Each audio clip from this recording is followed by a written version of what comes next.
As duas coisas. Isso é de mim e também eu tive que desconstruir. Eu me preparei para ela ir embora, por exemplo. Nossa, que sério. Mais uma boa pergunta. Como é criar filhos em um mundo racista?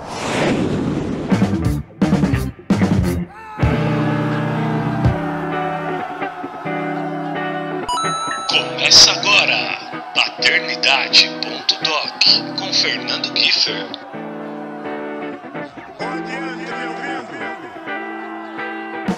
Puxe a cadeira, calibre o som e seja mais do que bem-vindo, porque estreia agora a terceira temporada do podcast criado para a gente trocar muitas figurinhas valiosas sobre o amor paterno e todas as nuances que o envolve, como afeto, cuidados, segurança, transmissão de valores, presença, senso de responsabilidade e muito, muito mais. Eu sou o Kiefer, paizão coruja da Laís e padrasto do Eduardo, e seguiremos juntos de antena ligada, porque novamente nosso maior protagonista da próxima hora será o mais genuíno e maior amor do mundo. E antes de apresentar o paizão que veio compartilhar suas experiências com a gente, eu quero rapidamente agradecer todos vocês que continuaram maratonando Paternidade.doc, mesmo nesse ato de temporada, né? Então, assim, fico felizaço em saber que todo mundo já sacou o propósito da parada e captou tudo, e isso daqui é feito com muito amor mesmo, né? Aliás, que é a única coisa que realmente importa nessa vida, né, gente? O amor. Então, valeu mesmo pela força, ninguém solta a mão de ninguém e, olha só, hein? Patrimônio do hip hop brasileiro. Esse cara é peça-chave no quarteto que compõe o Racionais MCs, sendo responsável pela musicalidade do grupo que já tem 33 anos de história, dono de um legado que dispensa apresentações e que neste julho de 2022 embarca para uma turnê histórica pelos Estados Unidos e mundo afora. No alto de suas 52 primaveras, sendo 36 só de carreira, com o Racionais já botou na praça 9 álbuns de estúdio, uma coletânea, um DVD e 2 pedradas ao vivo, além de ter presenteado o público com mais 3 discos solo. Além disso, é cofundador da marca 4P, Poder para o Povo Preto, que estampa muito pano da periferia há mais de 25 anos, incluindo a minha querida Guaianazes, quebrada que eu carrego tatuada no braço e na alma com um orgulho, enfim, que não cabe no peito. Claro que eu tô falando do DJ, que é um dos músicos de maior credibilidade no país, paizão do DJ Will, de 32 anos, da Hanifa, de 26, da Jamila, de 24, do DJ Calfani, de 22 e do pequeno Calife, de apenas 12. Senhoras e senhores, e não é que o brabo veio mesmo? DJ KLJ! Alô, alô, boa noite, saudações. Prazer estar aqui falando sobre paternidade. Salve, salve, KLJ. Cara, seja bem-vindo. Muito obrigado, viu, por ter aceito o meu convite. Eu que agradeço aí o convite. Cara, e pra gente começar, até por uma ordem cronológica, fala um pouco pra gente sobre as lembranças que você tem da própria infância, né? Hoje eu entrevisto o KLJ pai, mas eu gostaria que tu dividisse conosco ali quem era o KLJ filho também, né? Incluindo o relacionamento com a sua figura paterna, com a sua referência paterna. Minha infância, ela foi, vamos dizer assim, no resumo, foi uma infância calma. Foi calmo. Meu pai sempre foi muito trabalhador. Eu não o via muito, assim, só o via mais nos fins de semana. Era uma época em que os casais faziam visitas para outros casais, né? O pessoal ia na casa do outro, assim, aos domingos, aos sábados, e levava os filhos. Assim, meu pai me ensinou alguns valores. Ele era um cara um pouco bruto, também foi criado assim, herdou um pouco dessa brutalidade. Mas nada muito sério, nada muito extremo, entendeu? Sim. Me deu alguns conselhos, inclusive quando eu fui ser pai na primeira vez, ele falou para mim, não case. Depois de vários anos, eu entendi. Mas eu era muito novo, né? O meu primeiro filho, o Will, nasceu. Eu tinha acabado de me tornar maior de idade. Então, quando eu engravidei a mãe dele, eu ainda era de menor ainda. Então, a gente não tem essa experiência, né? Eu sempre quis ser pai, mas nunca, na época, na época eu não sabia da responsabilidade. A propósito, passaram-se vários anos para eu ter a noção do que realmente é ser pai. Não é só o desejo de querer ter filhos. Existem muitas outras nuances aí. Mas basicamente é isso. E a gente vai entrar já, engatar o fio da meada no que tange a sua paternidade, até voltando um pouco ainda com referência à tua referência paterna, esse relacionamento com o teu pai. Você, enfim, comentou que era uma criação um pouco mais bruta, que também provavelmente é o que ele teve, está muito relacionado à questão de gerações, mas quando você coloca na balança, você vê um relacionamento entre você e ele que foi mais baseado no afeto, no diálogo, ou mais aquela parada da figura de autoridade, do provedor mesmo? Foi um pouco de cada. A figura da autoridade era muito presente. Mas teve momentos ali de troca de ideia. Sim. O afeto mesmo, eu tive mais com a minha mãe. O afeto de abraçar, de fazer carinho, essas coisas. Meu pai tinha mais a função do trabalhador, de trazer a comida para dentro de casa e pagar as coisas. Basicamente isso. Mas ele também tinha momentos que ele conversava também. Ele era brincalhão também. Entendeu? Então, eu não tenho uma impressão ruim do meu pai, não. E quando você foi pai, você acredita que herdou características muito mais dele ou da sua mãe? Assim? Você foi um pai mais afetuoso ou também um pai um pouco mais distante no que diz respeito a afeto? Ser pai de menina, KLJ, até emendando outra, ser pai de menina te tornou um pouco mais sensível? Sim, eu sempre quis ser pai de meninas também, tanto é que eu tenho duas, né? Uhum. Então, assim, eu herdei um pouco de cada. Do meu pai eu herdei muito esse lance de ser trabalhador, né? De trabalhar, trampar, ser responsável com as coisas, ter as próprias coisas.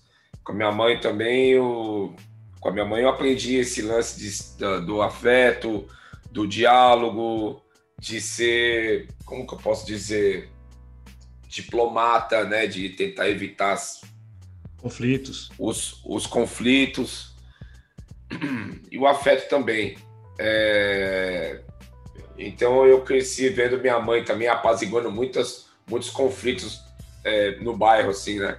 Aprendi isso aí com ela também. Ah, demais. E ainda até com relação a essa questão da tua versão pai, quando você descobriu que seria pai pela primeira vez, ali bem jovem, que nem você comentou, se não me engano, já no fim da maioridade, ali 19, 20 anos, que é quando o Will nasceu de fato, se não me engano. Como foi processar essa notícia, essa turbulência aí que apareceu do nada? Não, para mim foi de boa, porque eu sempre quis ser pai. Sempre quis ser. Eu nasci no Dia dos Pais, né? Minha mãe sempre falou para mim, você nasceu no Dia dos Pais, né? Então, com a minha mãe também, retomando um pouquinho a pergunta anterior, com a minha mãe também eu aprendi que é muita responsabilidade ser pai, porque ela sempre falou isso. Filho é muita responsabilidade, filho não é brincadeira e tal, né? E aí, tipo assim, eu sempre quis ser pai. E quando o William veio, eu pensei assim, eu preciso, pelo menos a comida e a fralda, ele tem que ter, pelo menos isso, né? Sim. É claro, eu era jovem, eu tinha 18 anos quando ele nasceu, e aí tem aquela coisa romântica que a gente cria em casar, em morar junto com a mãe, né? Em viver junto. Eu tive essas fases também. Mas acabou não dando certo, eu não tinha condições para pagar aluguel, comprar uma casa. Cada um ficou na sua casa e acabou dando certo. Hoje eu sou, grande amigo, assim. Tenho uma boa parceria com a mãe do William, que é a mãe da Nifa também, né? Nós somos bons amigos, bons parceiros. E a gente tá falando de que bairro aqui de São Paulo? A gente tá falando da Zona Norte ou nessa época, ô DJ? Zona Norte do Curuvi. Olha, o Calife tá com 12 anos, né? Vai fazer 12 final do ano, dezembro. Vamos colocar 11 ainda, tá um pouquinho longe. Então, o Calife com 11, o Will com 34 já. Como que é ser pai de um pré-adolescente de 11 anos em 2022 e como era ser pai de um pré-adolescente de 12 anos em 2099, 2000, 2001? É uma boa pergunta, porque eu tenho muito mais diálogo hoje com o Calife do que eu tinha com o William. Porque eu peguei um pouco da brutalidade do meu pai também para criar o William, entendeu? Tanto é que todos os meus filhos, os outros filhos, os mais velhos que o Calife, quando encontram o Calife, brincam com ele, falam assim: ô Calife, você tá pegando o maior axé, porque com a gente não teve nada disso. Pegou uma boi já. Então para mim tem sido uma boa experiência ser pai também agora, depois de, sei lá, 20 anos, 18 anos, ser pai de novo e acompanhar o mundo agora, porque como minha mãe sempre disse, que eu aprendi essa com a minha mãe também, sempre é melhor conversar, né? Tudo conversado se entende, nas palavras dela, tudo conversado se entende. Então, quando você conversa com seu filho, é muito melhor. É claro que, às vezes, você tem que ser mais firme, porque a criança, quando ela começa a se desenvolver, a se tornar independente para comer, para tomar banho, para se vestir, ela acha que ela é dona do mundo, entendeu? E acha que ela é dona da casa também. Sim. Então você tem que impor regras. Olha, essa casa aqui não é sua. Existem pessoas trabalhando para o seu bem-estar, para você comer, beber, se vestir, não é verdade? Então, sim, às vezes é necessário ser firme, mas na grande maioria das vezes o diálogo resolve tudo. Ô filho, isso aí que você tá fazendo não é legal por causa disso, disso. Ô, não faz isso, não faz barulho essa hora da noite, porque tem vizinhos que estão dormindo e tal. Tem gente que precisa acordar amanhã cedo, você não pode fazer barulho essa hora, entendeu? Essas coisas que antes a gente era mais bruto, mais rústico. E aí você, na conversa, sendo sincero, a criança entende, a criança assimila, entendeu? Sim. Então é muito bom agora, porque eu tenho esse lance que eu desenvolvi em mim, do diálogo, da diplomacia, de conversar mais. E se de repente você pudesse escolher algo que, sei lá, eu faria diferente com o Will, né? Tendo a cabeça que eu tenho hoje, a maturidade paterna que eu tenho hoje, de repente, se você pudesse falar, olha, o que eu faria diferente lá com o Will seria exatamente a questão do diálogo. O diálogo, não ser violento, porque eu também cresci aprendendo que tem que bater nos filhos, entendeu? A gente dá eu dei umas palmadas em todos eles, no William, na Nifa, na Jamila não, mas no William, na Nifa, eu dei no Lincoln, entendeu? Então, tipo assim, eu acho que bater, a violência é zero, né? O pessoal fala que umas palmadas são saudáveis, não são, é violento, seu filho tem menos força do que você, é bem mais frágil. Então eu não faria isso nunca e não aconselho também. Entendeu? Veja bem, às vezes é necessário você pegar o seu filho pelo cangote e falar assim, olha aqui, moleque! Olha aqui, menina! Mas bater, não. Às vezes é necessário dar um chacoalhão para a pessoa ver que você está falando a verdade, que você está sendo sincero e sério. O pai tem que, em algumas vezes, mostrar uma figura de autoridade para a criança, sendo ela homem ou mulher. Porque se a criança não tiver essa figura de autoridade, ela não respeita ninguém no futuro. Essa questão da palmada, para você, ela começou a cair por terra, porque de alguma forma, as palmadas que você levou lá quando era pequeno, te trouxe algum trauma que você na fase adulta olhou e falou, pô, aquilo ali teve parte nisso aqui, em mim, que hoje é um lado meu ruim, de repente emocional? Não, eu não vejo assim, eu vejo eu comecei a ter esse outro olhar, porque a gente vai ficando mais velho e vai vendo filme, vendo documentários, vendo notícias, lendo livros, lendo matérias, conversando com outras pessoas. Você acaba evoluindo também. Então, para mim, foi muito mais uma questão de informação e evolução do que trauma, entendeu? Você sempre foi um cara aberto a se permitir a quebra de paradigma, ou KLJ? Eu tô te perguntando porque muitas entrevistas suas que eu absorvo, eu percebo que você nunca tem problema nenhum em falar sobre essas coisas de, poxa, eu era assim e eu adquiri conhecimento, eu estudei, ou eu fui atrás, ou através da própria arte, de um filme, de uma música, eu mudei meu pensamento.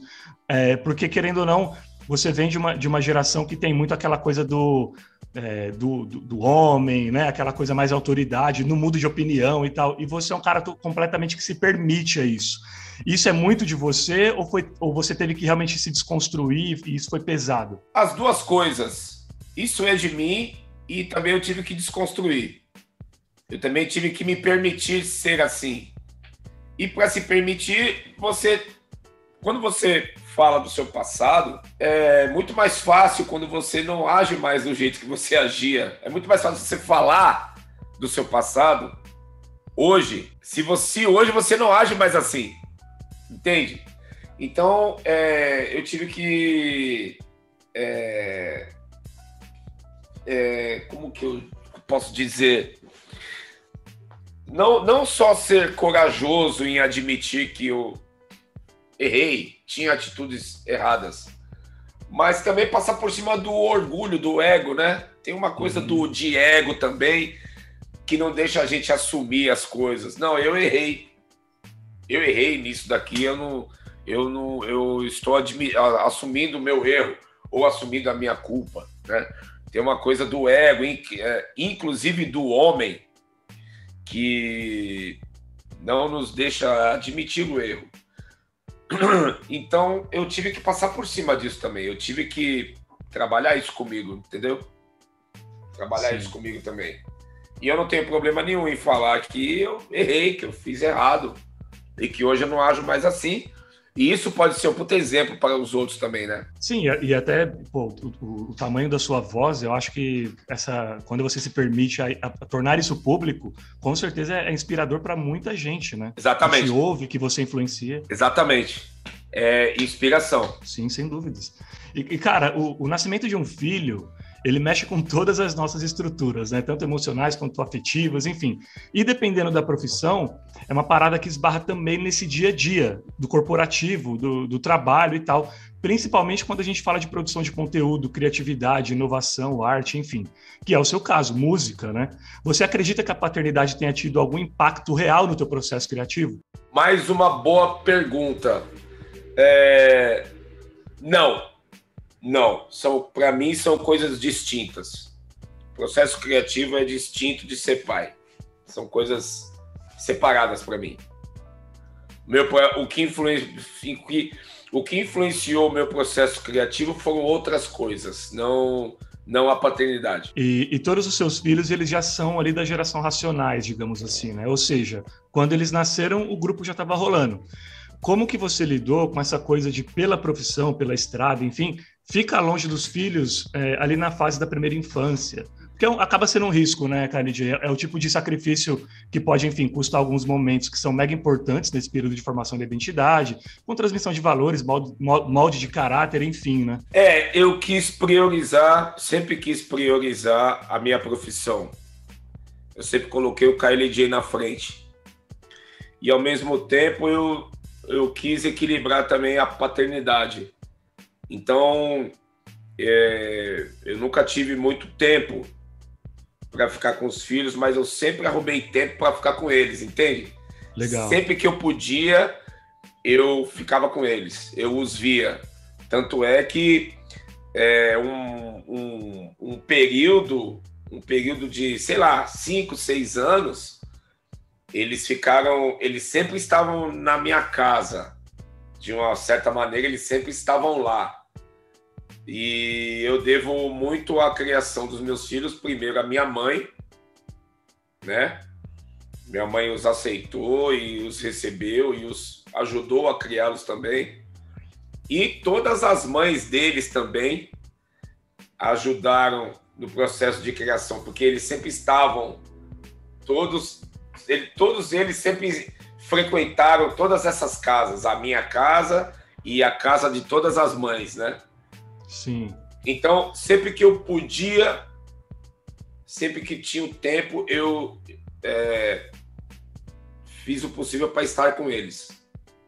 Mas eu sempre coloquei a profissão DJ na frente. Nessa de você, poxa, quero ficar com os meus filhos, em alguns momentos você chegava a levar eles para a estrada com você, ou que seja até no estúdio mesmo, para que eles vivenciassem, para você ficar perto deles mesmo durante o trabalho, vivenciando aquele backstage, aquele ambiente de composição, ou até porque, poxa, alguns dos seus filhos hoje também trabalham com arte, também são DJs, né? Isso foi uma coisa que nasceu naturalmente, ou o fato de você ter colocado de repente na asa ali de, pô, vamos com o pai, como que foi isso? Eu os levei em alguns momentos para o estúdio, para a gravação quando eu estava no Yo, para as gravações do Yo, quando eu apresentava o Yo. Nunca show. Show eu nunca quis levar porque era perigoso, era uma época violenta, saía muita confusão nos shows, né? Saía morte, então eu nunca quis levá-los. Eu os levava assim, nesses momentos mais calmos, de estúdio, de gravação. Mas não era muito também, entendeu? E, tipo assim, eles já estavam no ambiente ali, né? Nos finais de semana, quando eles estavam em casa, eu chegava, eu saía para trabalhar, sei lá, 8, 9 horas da noite, e chegava às 5, 6 horas da manhã, eles já estavam acordados vendo desenho. Então, eles cresceram vendo eu saindo e voltando para casa com toca-disco, com disco.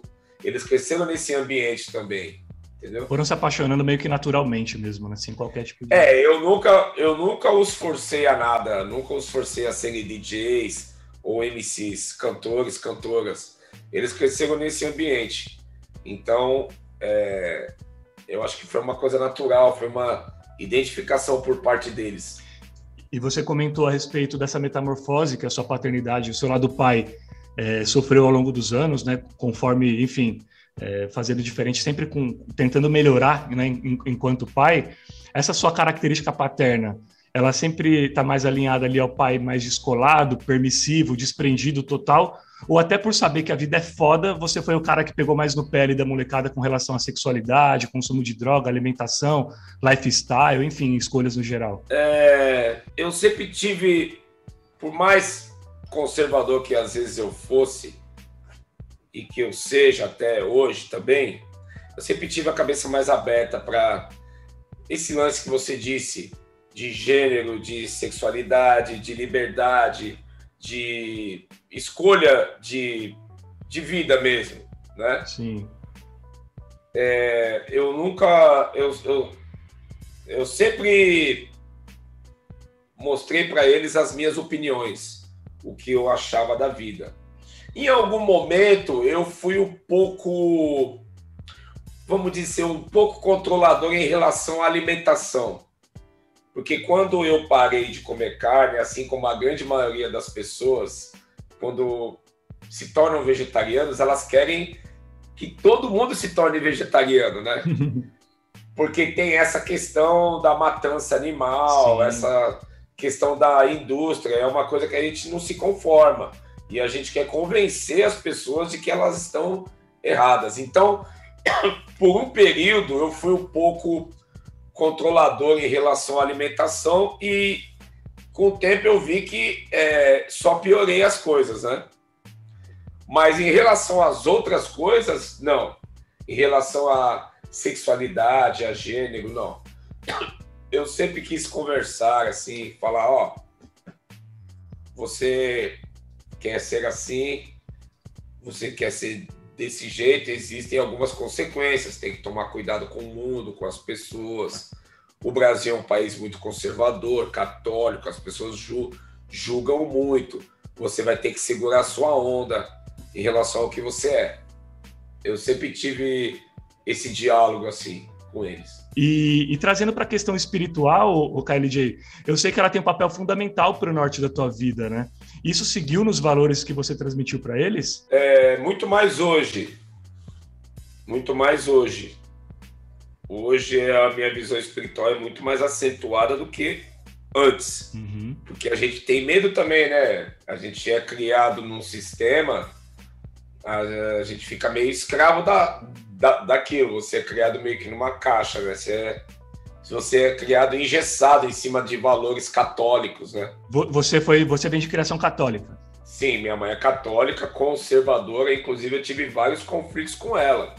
Hoje a gente tá de boa, mas ela continua sendo católica e tendo os valores dela. E eu respeito, né? Mas eu tenho outros valores. Sim. Então, essa segurança sobre espiritualidade, hoje, ela tá muito mais segura, muito mais... Consolidada em você. Consolidada, isso daí, do que antes. Antes eu tinha um pouco de insegurança. Aí aquilo que eu te falei, a gente se informa, a gente lê, a gente vê filme e tal, aí a mente abre, né? E o seu filho mais novo, de repente, é o que mais pegou, então, essa sua fase já com a espiritualidade mais aflorada.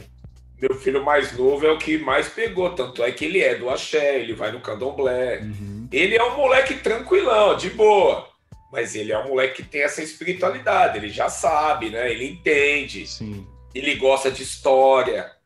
Eu mando vários prints de perfis que eu sigo sobre história africana, sobre história do mundo, sobre espiritualidade.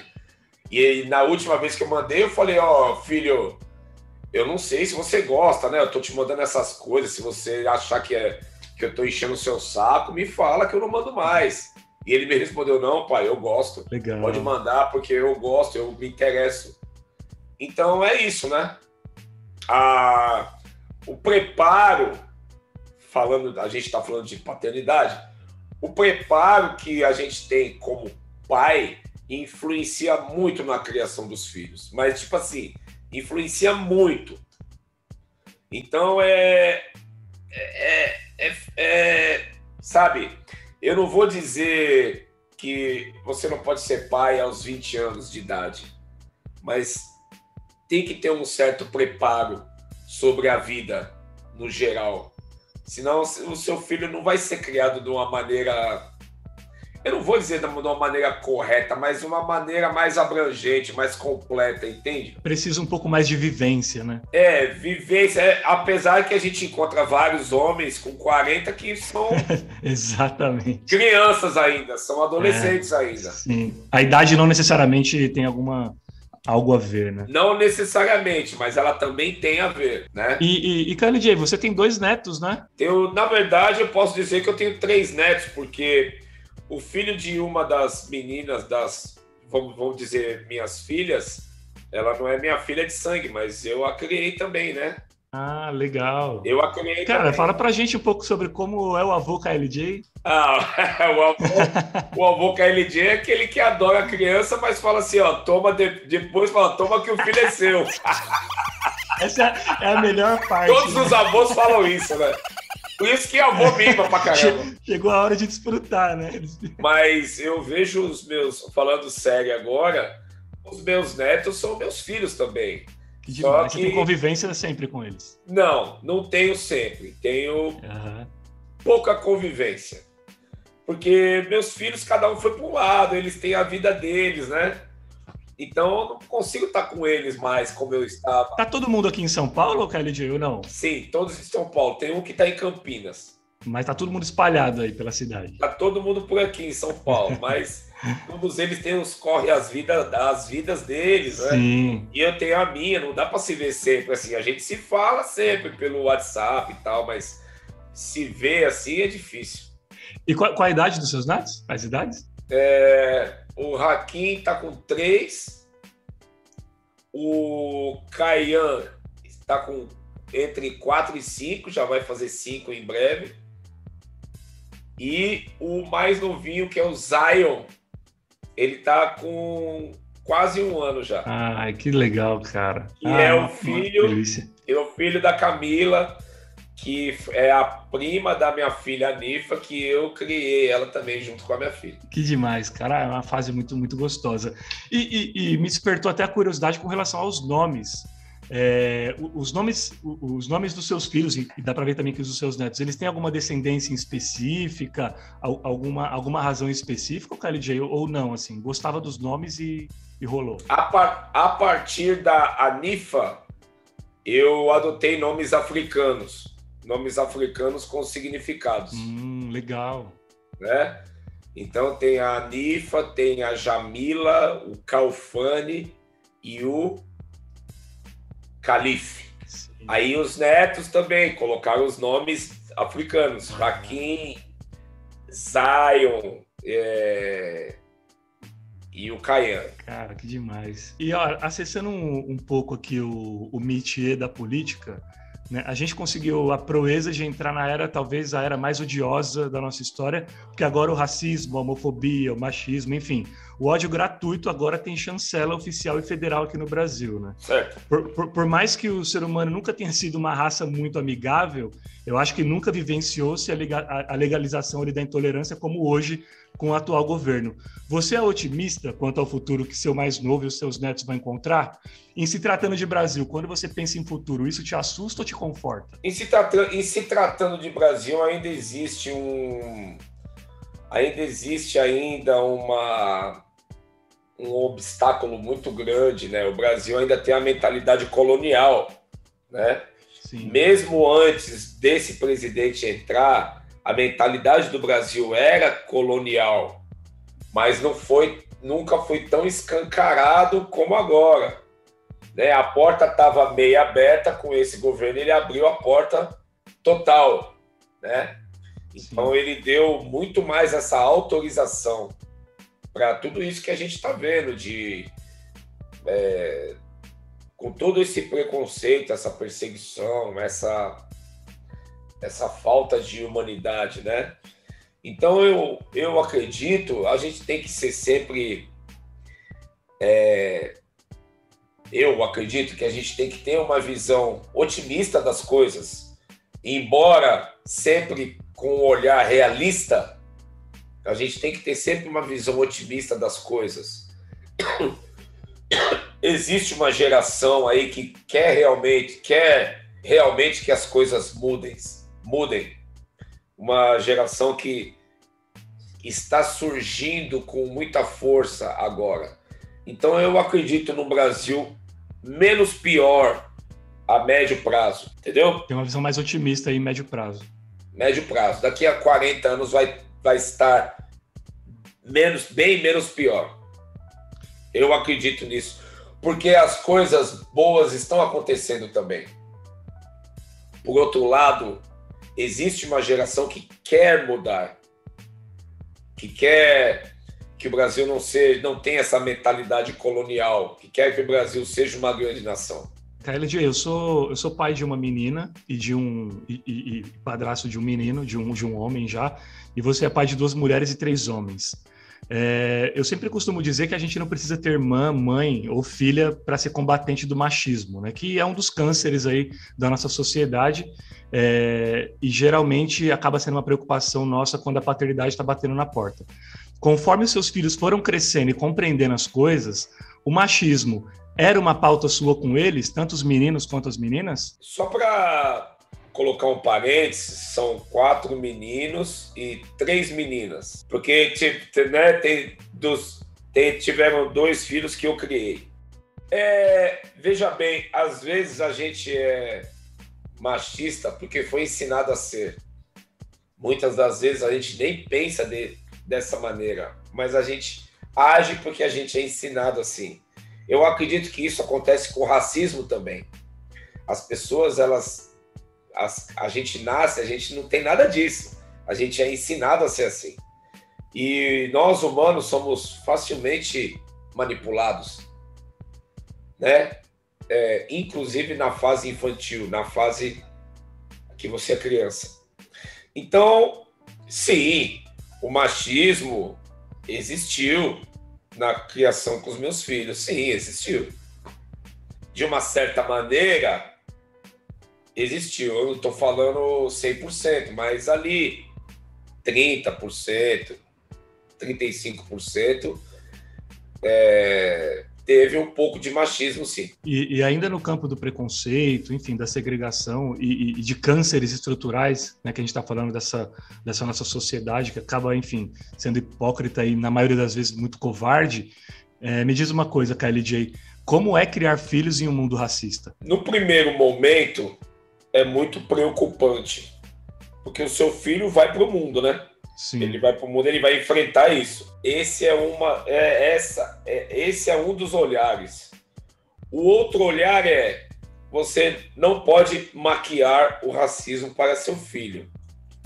Então você tem que mostrar para ele que isso existe e que ele vai passar por isso e a melhor maneira dele enfrentar isso. Eu acho que a melhor maneira de você enfrentar o racismo é saber que ele existe. Perfeito. Você já sai para a rua preparado para sofrer racismo, entendeu? Então, o que eu ensinei para os meus filhos é que, olha, a gente vive num mundo assim, num país assim, assim, assim, assado. Lá fora, nós somos perseguidos. Você já vai ser perseguido na primeira relação de comunidade que você vai ter, na primeira relação de coletivo, que é a escola. Você já vai ser perseguido na escola, então se prepara, entendeu? E outra, aprenda a gostar de você, tem que gostar de você e tal, né? Goste de você, ande com as pessoas que gostam de você, você não tem que andar com as pessoas que ficam rindo da sua cara, te ridicularizando, fazendo chacota. E aprenda a se defender. Cada um vai se defender de um jeito. Outros se defendem se afastando, uns se defendem se afastando, outros se defendem combatendo, não é verdade? Sim. Então, cada um tem um jeito de lidar com isso. Mas ensinar que existe o racismo é fundamental. Você tem algum arrependimento com relação à sua paternidade? Olha, arrependimento não é uma palavra boa quando se trata de paternidade. Deixa eu ver. Talvez eu me arrependa de ter batido nos meus filhos. Se for para falar de arrependimento, talvez eu me arrependa disso. De ter batido neles. Entendeu? Porque a violência nunca é bom, né? Ainda mais com os filhos, nunca é bom. E quando você se tornou pai, tem alguma coisa que você fez ou fazia, antes até de ter filho, que te deu algum estalo do tipo, pô, bicho, eu nunca devia ter feito isso, enfim, jamais vou permitir ou incentivar que meu filho faça também. Teve alguma coisa? Sim, dar álcool para os filhos beber. Uhum. O álcool, o vício em álcool, o alcoolismo, existe uma grande parcela do alcoolismo que está ligado com a criança bebê na fase infantil. Da pessoa consumir o álcool quando era criança. Sim. Quando você fala, não, bebe aqui um pouquinho da cerveja aqui do pai. Bebe um pouquinho do vinho aqui que o pai está bebendo. Toma aqui um golinho. A criança cresce acostumando com aquele gosto. E ela pode virar uma alcoólatra aos 15 anos, entendeu? Como muita gente se torna alcoólatra assim. Então, uma coisa que eu não sabia dessa informação, entende? Sim.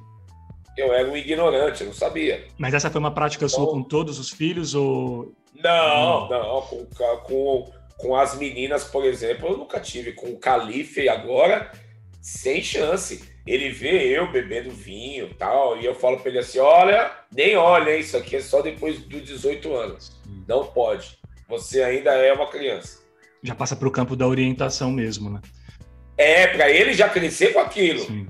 Na cabeça, meu pai falou que não pode, minha mãe também falou que não pode, então... Mas você viveu isso na sua infância, ou KLJ? Por isso que, de repente, você traz também como um aprendizado? foi lhe oferecido também quando era muito jovem e você acredita que isso tenha te atrapalhado na fase adulta? Não, pelo contrário, meu pai nunca me ofereceu bebida. Certo.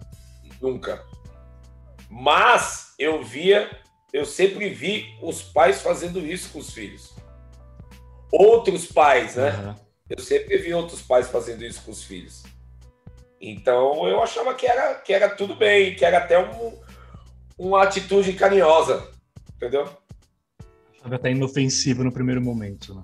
Inofensivo, essa é a palavra. Qual dos filhos mais se parece com você na personalidade? Difícil, eu sou leão ascendente Capricórnio. Eu não sou fácil.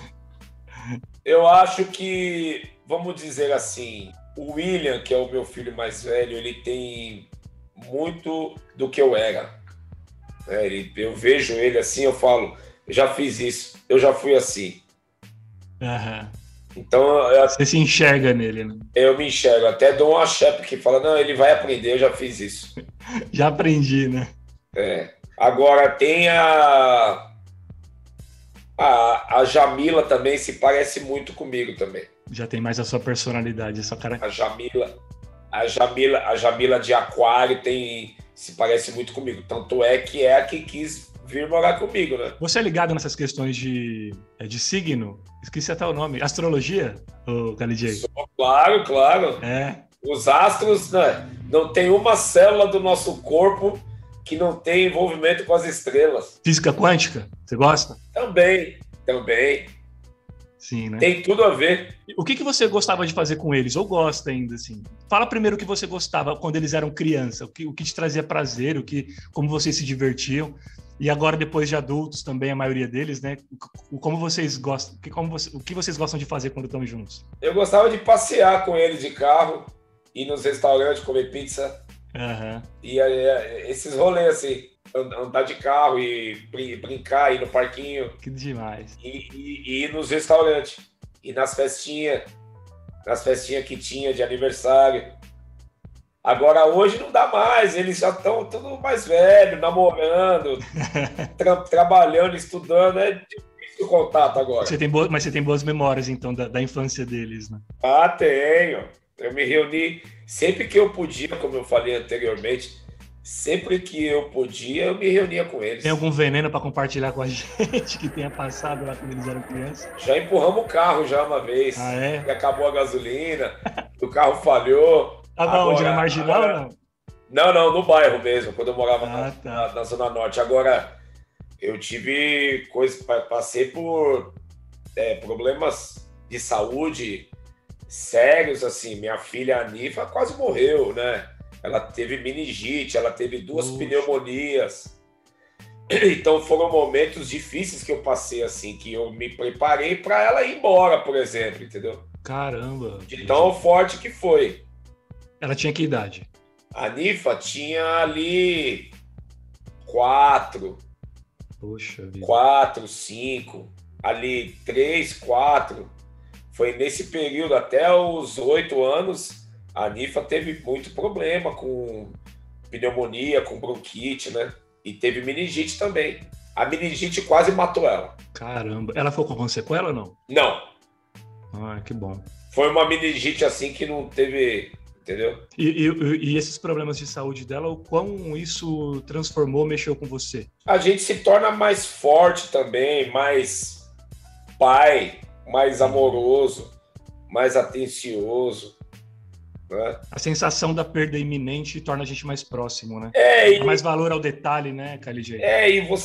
E é uma questão de vivência também, você se torna mais... ali com mais experiência de vida, né? Você passou por coisas, então você tá preparado também, entendeu? Cara, bom, a gente vai para o quadro de encerramento do programa. Essa pergunta que eu vou fazer para você, inclusive eu fiz para o Suplicy quando ele participou aqui também, e eu quero estender justamente pela posição que você ocupa, né, cara, enquanto, enfim, uma figura extremamente influente, principalmente até na periferia, onde a gente ainda tem um déficit grande de consciência de classe. E eu queria saber de você o seguinte: criar filhos é um ato político? Com certeza. Com certeza é um ato político. Quase tudo é política, né? Quando você acorda e sai para trabalhar, você está fazendo política. O que é a política? É a experiência de lidar com o outro, né? Política, para mim, é isso, é lidar com o outro, se relacionar, né? Então, criar filho é um ato político, com certeza. Cara, eu vou para o nosso quadro de encerramento, é que me ocorreu uma pergunta que eu acho que é legal também você falar a respeito, que é a respeito de abandono paterno, né? Apesar de você ter muitos filhos ao longo da sua vida, você sempre procurou estar presente na criação de todos eles. Na periferia, a gente tem o lance do cuidado uma coisa muito forte, que é do cuidado um com o outro, né? Que nem eu falei no começo, eu nasci e cresci em Guaianazes, no extremo leste. Hoje eu estou também aqui na Zona Norte, no Jardim Brasil aqui, que também é periferia, e eu percebo que existe esse lance do cuidado um com o outro, dos vizinhos compartilharem uma xícara de açúcar, enfim, a quebrada cuidar da quebrada. Mas, ao mesmo tempo, existe um índice de abandono paterno muito alto, né? Que desemboca, inclusive, em situações de violência. Até o que eu sempre falo, não dá para a gente falar sobre abandono paterno sem levar em consideração o recorte social em alguns contextos. Eu queria que você, de repente, não vou dizer um recado para os homens, enfim, mas alguma coisa que você pudesse contribuir conosco no que tange ao abandono paterno, com olhar para esse cara que às vezes é um pouco mais relapso com a paternidade, que às vezes coloca um determinado empecilho para não estar presente na vida dos filhos. São vários fatores, um deles é o fator ancestral, né? Muitos escravos eram obrigados a fazer filhos. Eles eram reprodutores. Só isso, eles só eram reprodutores para se criar mais escravos. Então eles faziam filhos em várias mulheres. Então essa coisa ancestral também tem muito a ver com o abandono. Certo. Aí tem o lance da miséria, da pobreza. Porque o jovem, o que ele quer? O jovem pobre, ele começa a crescer, a ver as coisas, ele quer o quê? Ter tênis, andar de carro, andar de moto e transar. Entendeu? Ele nem pensa em ser pai. Aí ele vai transa com a menina fica grávida, ele não está preparado para aquilo, ele nem quer aquilo. Ele nem foi informado sobre aquilo, porque existe uma carência de educação também. Existe uma carência do pai que ele também já não teve, que ele foi abandonado, entendeu? Ele vai reproduzir. É meio que um círculo vicioso, uma corrida dos ratos. Você não sai daquilo. Você não sai daquilo. Agora, o fator principal, né, cara, é a miséria, né, cara? Falta de dinheiro. Como diz a música, miséria traz tristeza e vice-versa. Onde tem miséria, cara, não tem educação, não tem informação, não tem diálogo. É tudo muito ali, é tudo muito bruto, né, cara? É tudo muito bruto, violento, meio sem ética, entendeu? Por mais que as pessoas cuidem umas das outras, mas elas não cuidam do próprio sangue, entendeu?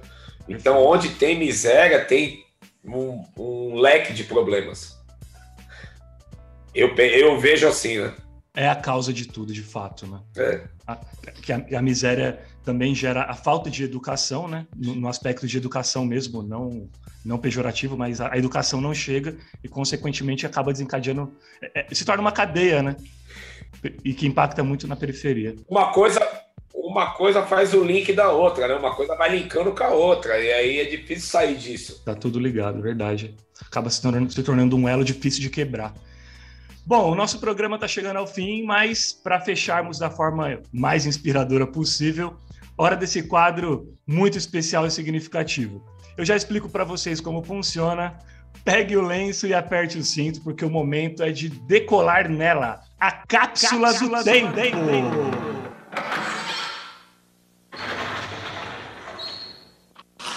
Senta que lá vem a história. Para elucidar você, ouvinte, e também o nosso convidado sobre como funciona a cápsula, é o seguinte. Agora o KLJ vai mandar uma mensagem especial para os seus herdeiros. Só que não é uma mensagem qualquer, viu, DJ? Trata-se de um recado que você vai gravar para que eles ouçam no dia em que você, KLJ, não estiver mais aqui, vivo nesse mundão. Então, É isso. Kleber Geraldo Lely Simões, sabendo que desde sempre seus filhos e suas filhas passarão por instantes de medo, angústia, alegria, euforia, momentos em que eles gostariam do teu ombro, ou colo, ou orientação, o que você gostaria que eles ouvissem de você no futuro quando olharem para o lado e verem que não tem mais sua presença física por perto? KLJ, meu parceiro, a palavra é tua, em primeira pessoa, falando exclusivamente para eles. Se esqueça de tudo ao redor, valendo. Nossa, que sério. Sejam o exemplo do mundo que vocês querem viver, né? Pratiquem o que vocês acham que é o correto para o mundo ser melhor. Sejam esse exemplo. E os livres libertam e os presos aprisionam. É isso. Matou a pau. Nossa, exatamente, cara. Exatamente, falou tudo. Cara, demais. Obrigado demais por contribuir com esse momento. Meus amigos e minhas amigas, agora sim, chegamos ao final do episódio de hoje. Eu agradeço você que ficou com a gente até agora. Eu espero que vocês tenham gostado tanto quanto eu gostei. E se foi uma experiência rica, compartilhe o programa aí com a sua rede de contatos, porque eu vou ser muito grato de verdade. Aqui é tudo feito na raça, com verdade, coração, sozinho, sem apoio, enfim. E como vocês viram, é genuíno e com muito propósito, carregado realmente de muito propósito aqui o nosso programa. Mestre KLJ, meu bom, obrigado aí por aceitar o convite e por nos ensinar tanto aí no dia de hoje, cara. Quando um cara do teu calibre vem falar sobre paternidade, enfim, é de uma contribuição social imensurável e foi muito generoso da sua parte compartilhar toda essa vasta experiência relacionada ao tema, viu? Agradeço aí o convite e muito bom aí a atitude de vocês aí em ter um programa falando sobre paternidade. É para melhorar o mundo, né? Exatamente. Agradecido. Fazemos o nosso pouquinho. E ótima turna gringa lá para vocês, hein? Valeu, obrigado. Bom, para encerrar, quero dar meu abraço afetuoso também ao Michel van der Linden, ao Bruno Félix Pascoal e à Lúcia Aparecida Fonseca, membros aí da comunidade paternidade.doc lá no Apoia-se, pessoas que contribuem efetivamente financeiramente com a sobrevivência aqui desse humilde programa. Gratidão, viu, gente? Deus abençoe vocês aí de coração. E você aí no outro lado, quer ser membro da comunidade paternidade.doc? Quer dar uma força aí para esse podcast continuar Bibinho da Silva? É só acessar o Apoia-se apoia.se/podcast paternidade, apoia.se/podcast paternidade ou através do link que está aqui na descrição do episódio. Não esqueçam também de seguir e fortalecer lá o @FernandoGiffer nas redes sociais, porque tem muito mais material relacionado à paternidade, inclusão, prematuridade, enfim, que são minhas bandeiras e partes do meu propósito de vida. Valeu, gente, até a próxima, fui!